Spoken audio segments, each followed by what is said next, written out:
नमस्कार सभी को। देखिए स्टार्ट करते हैं अपनी क्लास।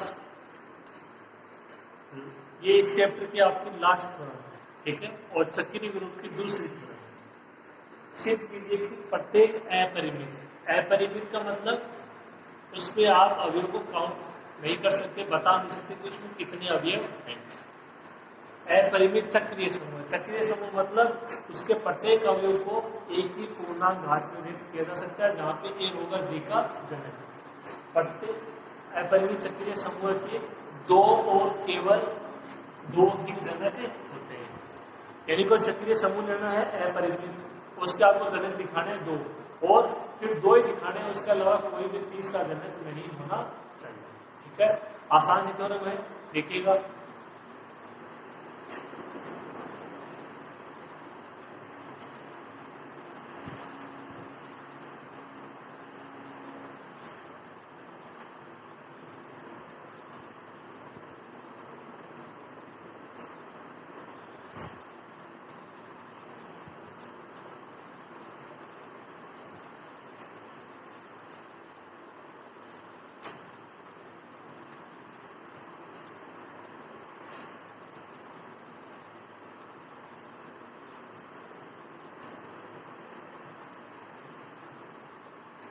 जी एक अपरिमित चक्रीय समूह है तो जिसका जनक ए ले लिया, अर्थात तो जी का प्रत्येक अवयव हो एक की पावर एन में होगा, n belongs to z plus minus कुछ भी हो सकता है। ठीक है, ये परिभाषा होगी इसकी चक्रीय समूह की।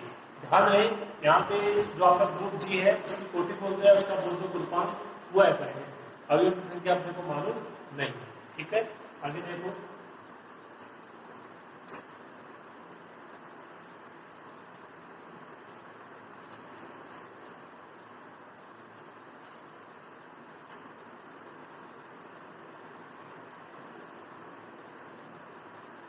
एक की पावर एन को हम क्या ऐसा लिख सकते हैं, एक की पावर माइनस वन की पावर माइनस एन, ये आएगा वापस एक की पावर एन।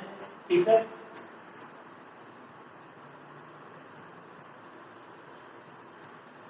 जहां पे minus n belongs to z, क्या ये बात सही है? देखो एन बिलोंग्स टू जेड, आप यदि मान लो यहाँ से कोई मान प्लस लेते हो तो माइनस का होते हैं माइनस वाले मान जेड में, आप यदि यहाँ से लेते हो माइनस में तो प्लस, प्लस वाले भी जेड में। एन जेड में है तो माइनस एन भी किस में होगा? जेड में होगा। ठीक है, कोई दिक्कत नहीं होगी।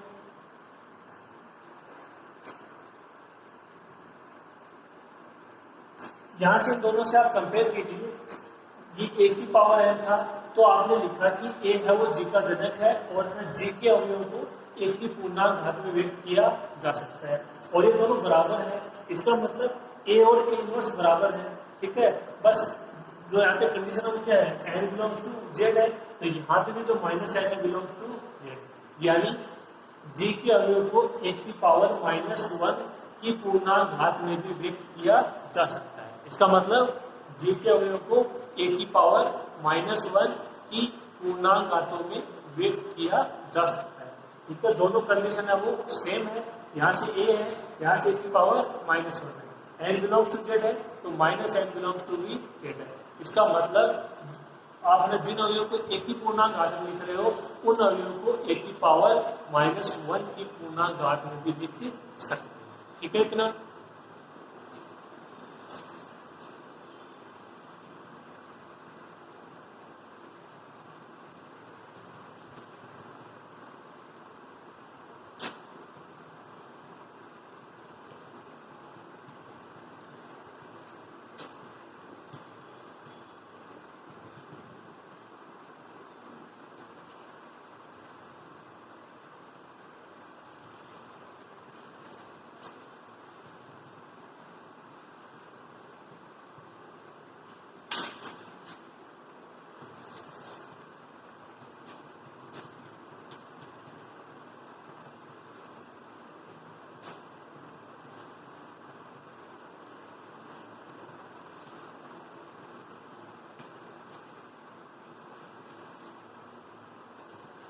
जी के अवयव को एक की पावर माइनस वन की पूर्णांक घात में भी व्यक्त किया जा सकता है, अर्थात जो जी के अवयव है वो समुच्चय हो ए इनवर्स की power minus n belongs to z. दो जनक हो गए, एक तो ए और एक ए इनवर्स। तो यहाँ से इतना तो अपन ने दिखा दिया, इसके दो जनक हैं ए और ए इनवर्स। अब यहाँ से ये दिखाना है कि यहाँ पे ये दो ही जनक होने चाहिए, इसके अलावा और कोई जनक नहीं होना चाहिए। ठीक है, देखो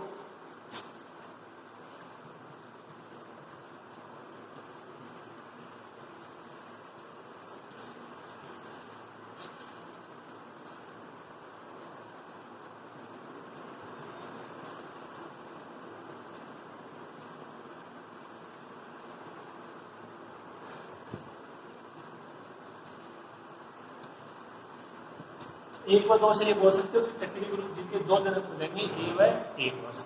दो चीजें दिखानी है यहाँ से। पहली बात तो ये आपको ये दिखाना है कि A not equal to A inverse. A है वो ए इनवर्स के बराबर नहीं है। अगर दोनों बराबर होंगे तो फिर तो ए की बात दो कहाँ हुई। तो सबसे पहली चीज तो दिखानी है कि जो आपने दोनों जनक लिए हैं ए और ए इनवर्स वो दोनों बराबर नहीं है। उसके बाद दिखाएंगे कि ये दो आ जाएंगे अगर बराबर नहीं होंगे। उसके बाद दिखाएंगे कि इसका अन्य कोई तीसरा या चौथा जनक नहीं हो सकता। ठीक है, देखो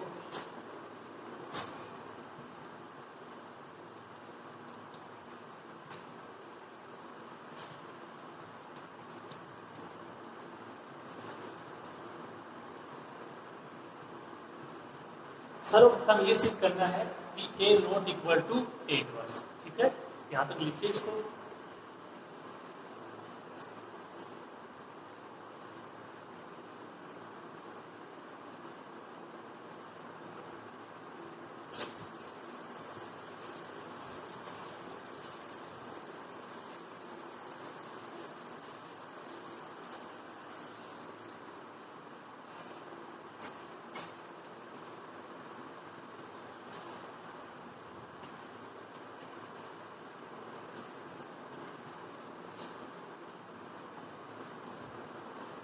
इसका उल्टा लेकर चलेंगे, यदि संभव तो मानो कि A is equal to A inverse. आगे देखो,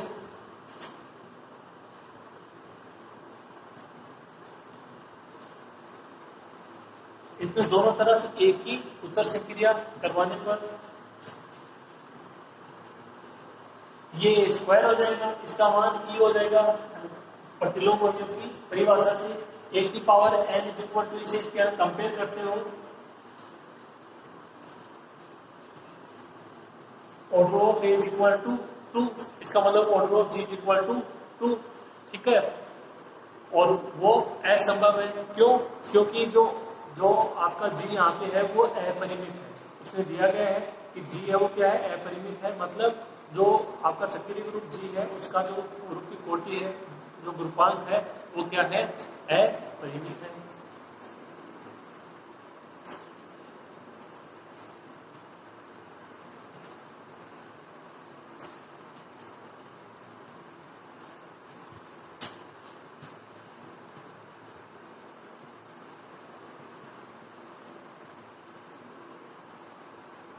जो कि असंभव है, क्योंकि ऑर्डर ऑफ जी क्या है, अपरिमित है।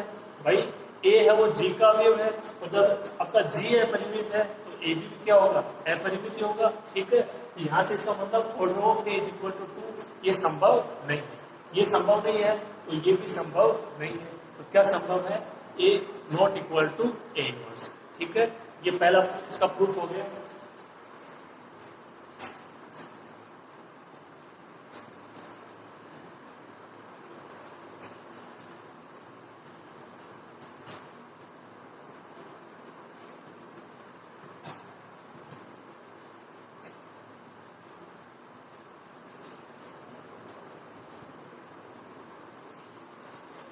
हमारा ये मानना गलत है कि A is equal to A inverse, ये गलत है। तो सही क्या हो जाएगा, A not equal to A inverse.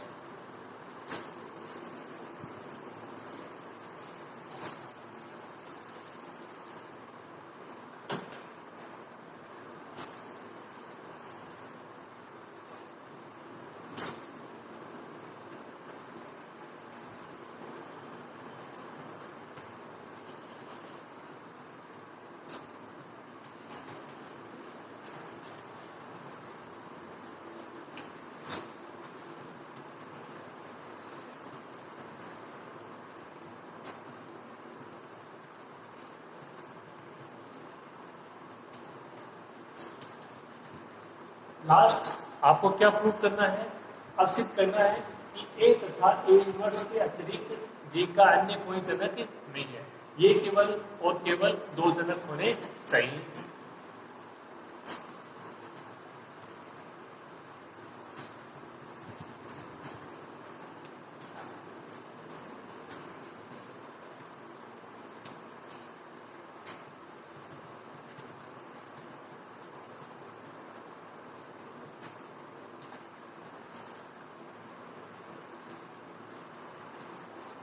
इसको भी करेंगे उसी मेथड से, कॉन्ट्राडिक्शन मेथड, विरोधाभास विधि। यदि संभव हो तो इसका उल्टा ले लेंगे कि ए की पावर एन भी जी का जनक है, जहां n not equal to plus minus one. क्यों? यदि एन का मान यहाँ से प्लस एक या माइनस एक हो जाता है तो फिर वो कहाँ से रहा? ए और ए इनवर्स ही रहा। अपन ले रहे हैं ए की पावर एन को भी ले रहे हैं, मतलब ए और ए इनवर्स के अलावा तीसरा जनक ले रहे हैं, तो ए की पावर एन, और ये तीसरा है मतलब एन का मान एक भी नहीं होगा और माइनस एक भी नहीं होगा। अपन ले रहे जो प्रूव कर रहे हैं उसका विपरीत, प्रूव करना है इसके दो जनक, अपन ले रहे इसके विपरीत, यानी इसका कोई तीसरा जनक है ए की पावर एन। ए की पावर एन तीसरा जनक है तो एन का मान है वो वन और माइनस वन नहीं हो सकता। ठीक है, इतना आसान सा है। अब देखो ए की पावर एन है वो जी का जनक है, इसका मतलब जो आपका अवयव है जी का उसको ए की पावर एन की पूर्णांक घात में लिख सकते हो चक्रीय ग्रुप की परिभाषा से। ए की पावर एन है वो जी का जनक है, आप परिभाषा में क्या लिखते हो कि ए है वो जी का जनक है, तो मतलब जी के प्रत्येक अवयव को ए की पूर्णांक घात में व्यक्त किया जा सकता है। अब ये कह रहे हैं कि ए की पावर एन क्या जी का जनक है, तो मतलब जी के प्रत्येक अवयव को ए की पावर एन की पूर्णांक घात में व्यक्त किया जा सकता है।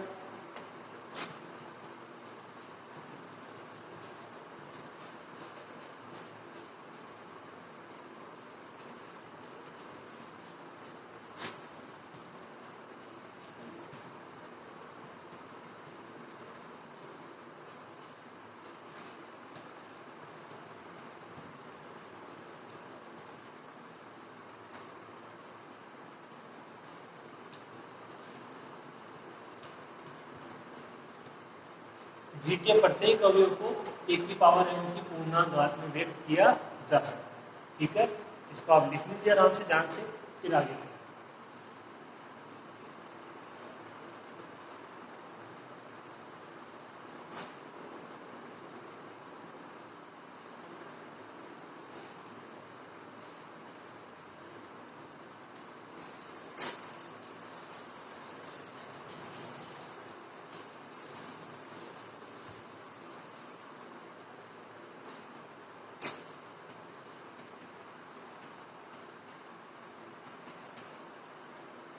एक अवयव ले लिया जी का और एक बिलोंग्स टू जी, तब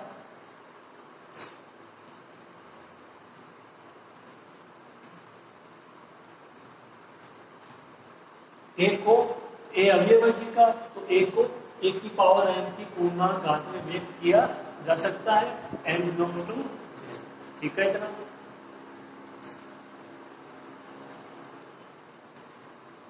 या इसको कह सकते हो ए की power m n is equal to ए।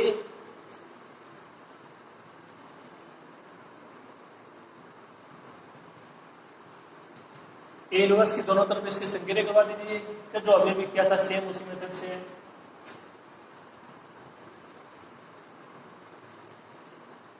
ये क्या हो जाएगा? ए की power m N minus one, और ये ई प्रतिलोम अवयव की परिभाषा से।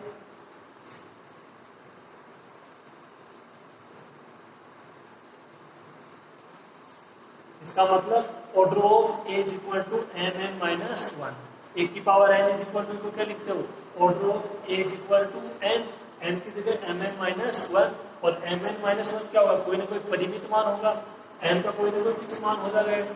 ठीक है, एन का मान एक नहीं है, माइनस एक नहीं, उसके अलावा कोई मान ले लीजिए, दो तीन चार, एन का भी कोई ना कोई फिक्स मान पूर्णांक घात तीन चार, तो एम एन माइनस वन भी क्या होगा? परिमित होगा, जो कि असंभव है। क्यों? क्योंकि ऑर्डर ऑफ जी क्या है? अपरिमित है। ऑर्डर ऑफ जी क्या है? अपरिमित है। इसका मतलब ये असंभव है, ये असंभव है, तो इसका मतलब ये भी असंभव है, ये असंभव, मतलब ये एक ही बात है। यानी जी के प्रत्येक अवयव को आप ए की पावर एन की पूर्णांक घात में व्यक्त नहीं कर सकते, यानी ए की पावर एन है वो जी का जनक नहीं होगा। तो क्या होगा केवल और केवल ए और ए इनवर्स। ठीक है, ये थ्योरम थी। लिख देते हैं इसको थोड़ा सा।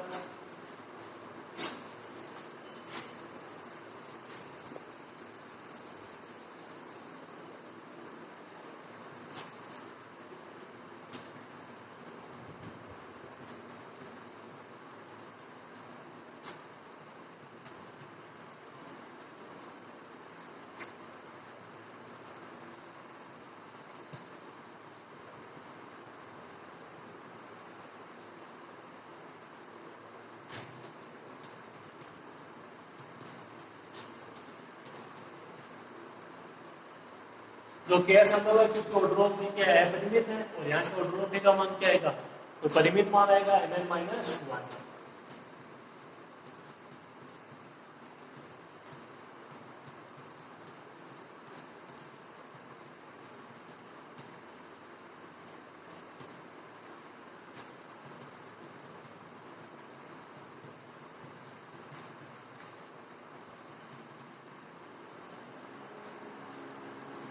हमारा ये मानना गलत होगा कि e की पावर n भी क्या होगा, जी का जनक होगा, जहाँ n not equal to plus minus 1। तो सही क्या हो जाएगा,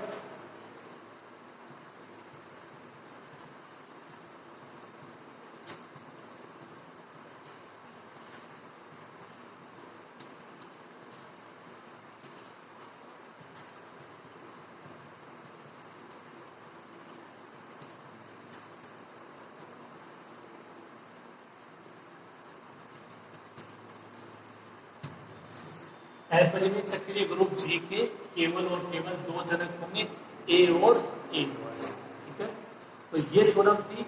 इस थ्योरम के साथ आपका चैप्टर नंबर 2 है वो समाप्त होता है। ठीक है, अब स्टार्ट करते हैं चैप्टर नंबर 3। अगर आप चैप्टर नंबर 2 पढ़ लोगे तब भी आपकी पूरी यूनिट कवर हो जाएगी। चैप्टर नंबर 3 भी साथ में पढ़ना चाहो तो आप उसको पढ़ सकते हो, आसान सा है और शॉर्ट टाइम में भी वो हो जाएगा। ठीक है, तो आप देखिए, इसको लिखिए, फिर स्टार्ट करते हैं।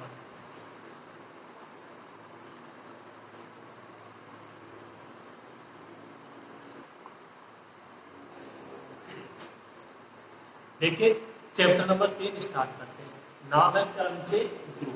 ठीक है, तो होता क्या है क्रमचय, पहले उसको देखिएगा, उसकी परिभाषा। ठीक है, और उसमें किस तरीके से मान ज्ञात करते हैं।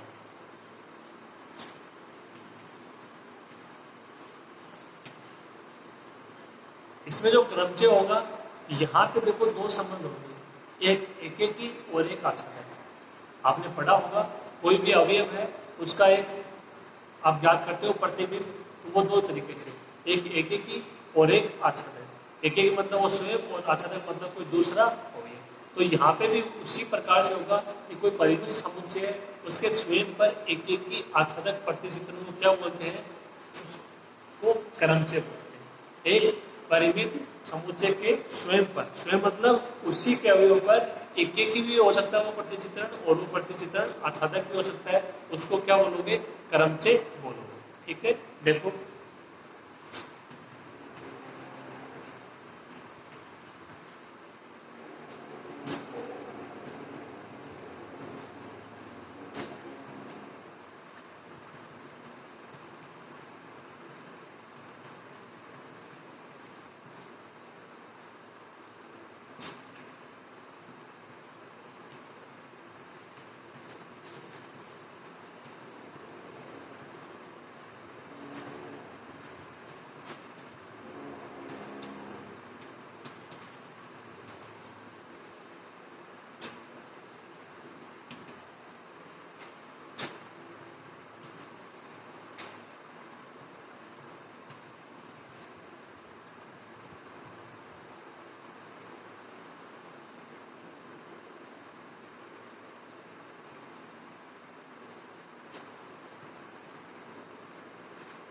देखो, एक परिमित समुच्चय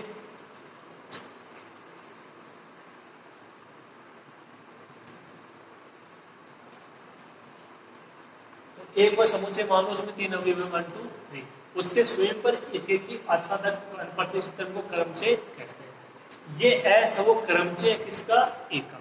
एक के बहुत सारे क्रमचय हो सकते हैं, अभी उनकी भी बात करेंगे कि एक एक क्रमचय होंगे कितने। एक कोई समुच्चय 1 2 3 और उसका एस कोई क्रमचय है, उसको इस तरीके से लिखा जाएगा। इसका मतलब क्या है, ध्यान से समझिए, ये इसके अवयव हो गए 1 2 3, ऊपर है वो सारे अवयव इस समुच्चय के लिखे जाएंगे। जो ये नीचे वाले अवयव है 3 2 1, इसका क्या मतलब है, एक का प्रतिबिंब है 3, इसका क्या मतलब है, एक का प्रतिबिंब है 3, दो का प्रतिबिंब 2, तीन का प्रतिबिंब 1, दो का प्रतिबिंब 2, एक की प्रतिचित्रण, एक का 3 है, तीन का 1 है, आच्छादक प्रतिचित्रण। बात समझ में आ गई। एक परिमित समुच्चय के स्वयं पर एक की आच्छादक प्रतिचित्रण को क्रमचय कहते हैं। एक कोई समुच्चय, ये आपका कोई इसका क्रमचय 1 2 3 3 2, ठीक है, ये इसकी सिंपल सी परिभाषा हुई किसकी, क्रमचय की, ठीक है। अब आपको देखना है समुच्चय में अवयव कितने हैं, समुच्चय में कितने अवयव हैं, 3 अवयव।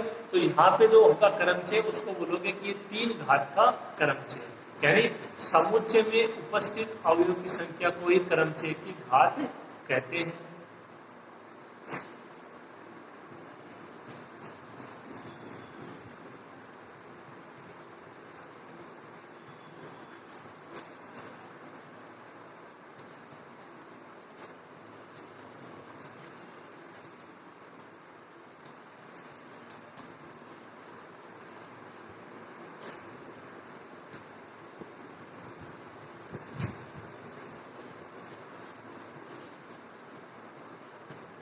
क्लियर, ये इसको अपना परिभाषा के तौर पे समझिए। परिमित समुच्चय में विद्यमान अवयवों की संख्या को, अवयव की संख्या कितने अवयव है उनको क्या बोलोगे, क्रमचय की घात। एस है वो 3 घात का क्रमचय है, एस है वो क्या है, 3 घात का क्रमचय है। ओके, आगे देखो,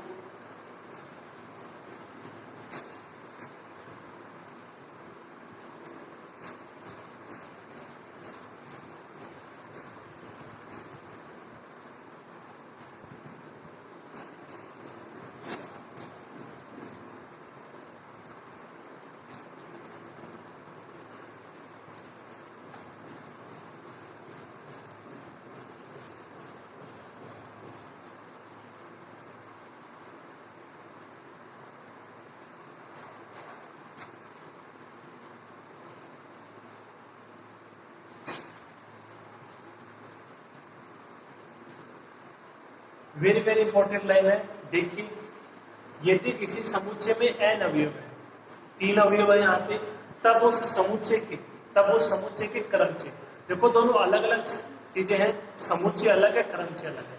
जो होंगे क्रमचय वो किसके होंगे, समुच्चय के होंगे, ठीक है। तो तब उस समुच्चय के क्रमचयों की संख्या कितनी होगी, फैक्टोरियल n। एग्जाम्पल के तौर पे ये मान लो यहाँ पे आपके पास समुच्चय 1 2 3, तो इस समुच्चय में कितने अवयव हैं, 3, तो फैक्टोरियल 3 यानी 6, तो यानी इसके कुल कितने क्रमचय होंगे, 6 क्रमचय होंगे, फैक्टोरियल 3 इसके क्रमचय होंगे। ये लाइन समझ में आ गई। इसका प्रूफ आपको अभी कर देते, कोई क्रमचय लिखेंगे, कोई समुच्चय लिखेंगे और उसके क्रमचय लिखेंगे, और फिर आप देख लेना कि 6 के अलावा यदि आप 3 लेते हो तो 6 और अगर 2 लेते हो तो 2, उनके अलावा उसका कोई भी क्रमचय नहीं प्राप्त होगा किसी भी तरीके से। आप चाहे उसको ट्राई करके देख सकते हो, ठीक है। तो ये लाइन इंपॉर्टेंट है, यदि किसी समुच्चय में n अवयव है तब उस समुच्चय में क्रमचयों की संख्या क्या होगी, फैक्टोरियल n, ठीक है। आप इसको ध्यान से लिखिए, नया पोर्शन है ये, फिर आगे बढ़ते हैं।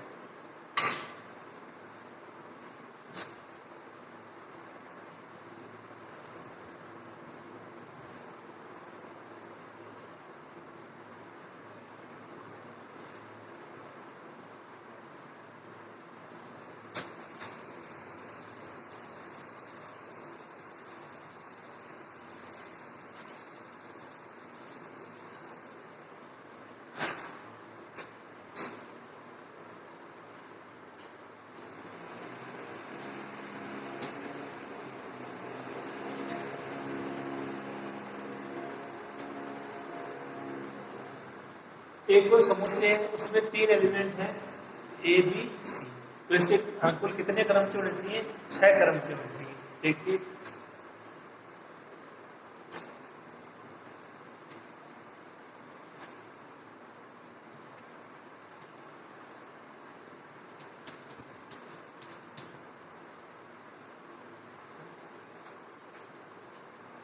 अब आप इनको प्रतीक चिन्ह ना अपनी तरफ से कुछ भी दे सकते हो, A1 A2 A3 A4 A5 A6 S1 S2 S3 S4 S5 S6, जो आपको ठीक लगे वो केवल प्रतीक चिन्ह से कोई फर्क नहीं पड़ेगा।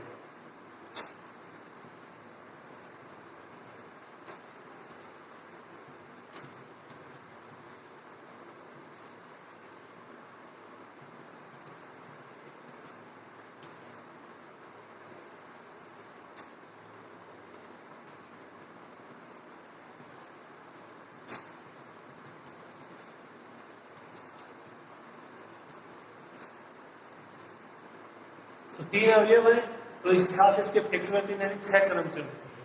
तो मैं 6 क्रम से लिख रहा हूँ यहाँ पे, ठीक है। उनको लिखेंगे किस प्रकार से, पहली बात तो ये, और फिर ये कि क्या इनके अलावा और भी कोई इसका क्रम से हो सकता है, क्या कोई ऐसी संभावना है, उसको भी आप देखोगे। तो सबसे पहले देखो,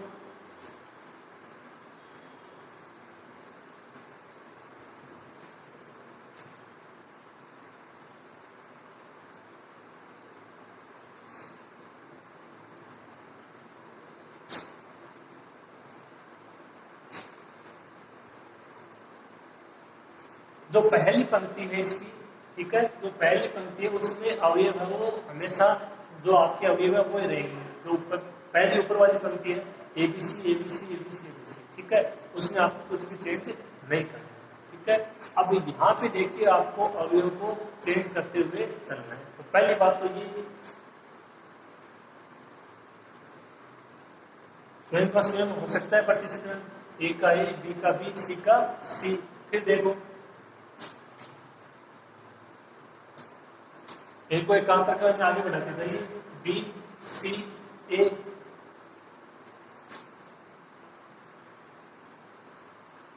C A B। ध्यान रहे कोई भी दो क्रम चाहे वो समान नहीं होने चाहिए, ठीक है। आपके बात क्या आ गया, C A B। और देखो ये ऐसे कैसे कर दिया, इनको चेंज कर दिया A C B, नहीं ऐसा कोई भी, ठीक है।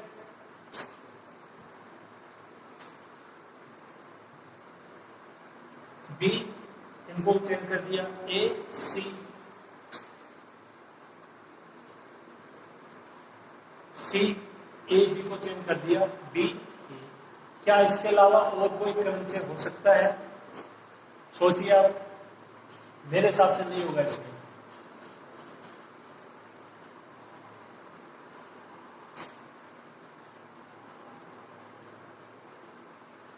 ठीक है। तो आप इसमें एक बार ट्राई कर लेना, अगर होगा तो अपन इसके ऊपर डिस्कस कर लेंगे।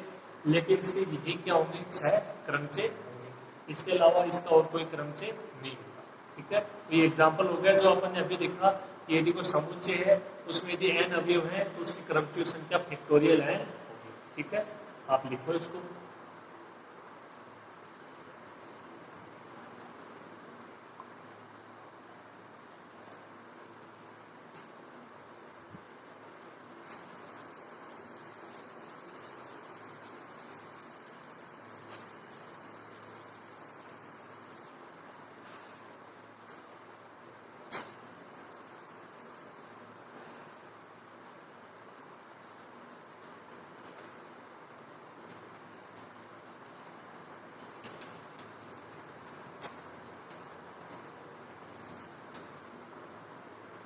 अब देखिए क्रमचयों का गुण।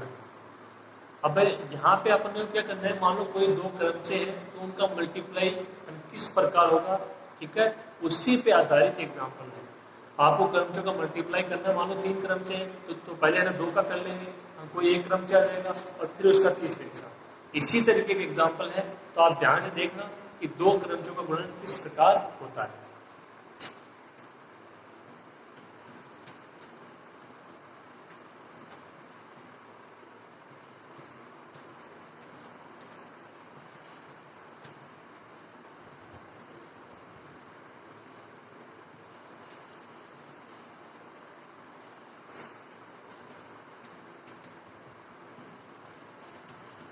ये दो क्रमचय हैं F और 1 2 3 2 1 3 1 2 3 3 1 2।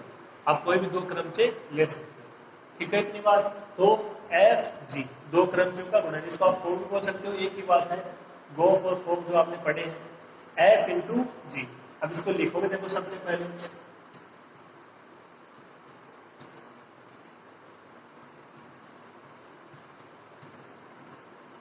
लिख लिया।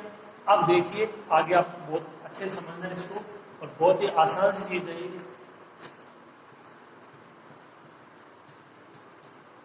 ये है वो ऐसे कैसे लिखना है। जो आगे वाला है, ठीक है, जो इसके यहाँ बाद वाला क्रम है उसको ऐसे का ऐसे लिखोगे, यहाँ पे चेंज करना है। ध्यान रखना ये क्रमचय का वर्णन कैसे होता है। जो इसकी पहली पंक्ति है, जो पहला क्रमचय, इसकी दो पंक्तियां अपने पास, तीन स्तंभ है, तो जिसकी पहली पंक्ति है इसको आपको दूसरे क्रमचय की दूसरी पंक्ति के जैसा बनाना है। ध्यान से सुन लीजिए क्या करना है। जो दूसरा क्रमचय वो ऐसे कैसे, पहले क्रमचय में क्या करना है, जो पहले क्रमचय की पहली पंक्ति है उसको आपको दूसरे क्रमचय की दूसरी पंक्ति जैसा बनाना है। यानी ये ऐसे कैसा लिख दीजिए 3 1 2, जो यहाँ पे सेम उसी को लिख दीजिए 3 1 2, और बाकी ऐसे का ऐसे। अब इन अवयवों के प्रतिबिंब लिखने हैं इससे ऊपर वाले से, इसी से, ठीक है। क्या करना है, इन अवयवों के प्रतिबिंब लिखने हैं इसी क्रम से, इसके ऊपर वाले से, इससे नहीं इससे। जैसे 3 का प्रतिबिंब 3, 1 का प्रतिबिंब 2, 2 का प्रतिबिंब 1, ठीक है। 3 का प्रतिबिंब क्या था, 3 पहले आ जाएगा। 1 का प्रतिबिंब 2, 2 बाद में आ जाएगा। 2 का प्रतिबिंब 1, 1 सबसे लास्ट में आ जाएगा। उम्मीद है ये आपको समझ में आ गया होगा आसान से, ठीक है। अब देखो ये सेम हो जाएंगे 3 1 2 3 1 2, तो ये हट जाते हैं।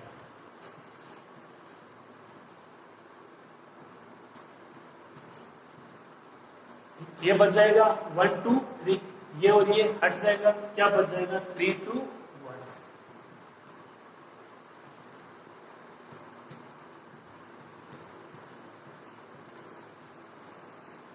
इस तरीके से लिखते हैं दो क्रमचों का गुणन, दो क्रमचों का गुणन। समझ में आया होगा आपके, आसान सा था बिल्कुल, कोई दिक्कत नहीं होगी, ठीक है। एक बार इसको देख लीजिएगा फिर से, इसमें कोई भी दिक्कत नहीं आनी चाहिए। आसान सा टॉपिक है देखो बिल्कुल, ठीक है। तो आज ही क्लास में इतना ही, आप इसको थोड़ा सा पढ़ना, नई चीज है, आसान चीज है। अपन इसके और आगे कुछ एक्सपेरिमेंट है वो पढ़ेंगे, कुछ परिभाषाएं हैं, कुछ 1-2 थ्योरम है और सिंपल एग्जाम्पल। बहुत जल्दी इस यूनिट को हम खत्म कर देंगे। तो आप इसको पढ़ना, आज ही क्लास में इतना ही, बाकी अगली क्लास में।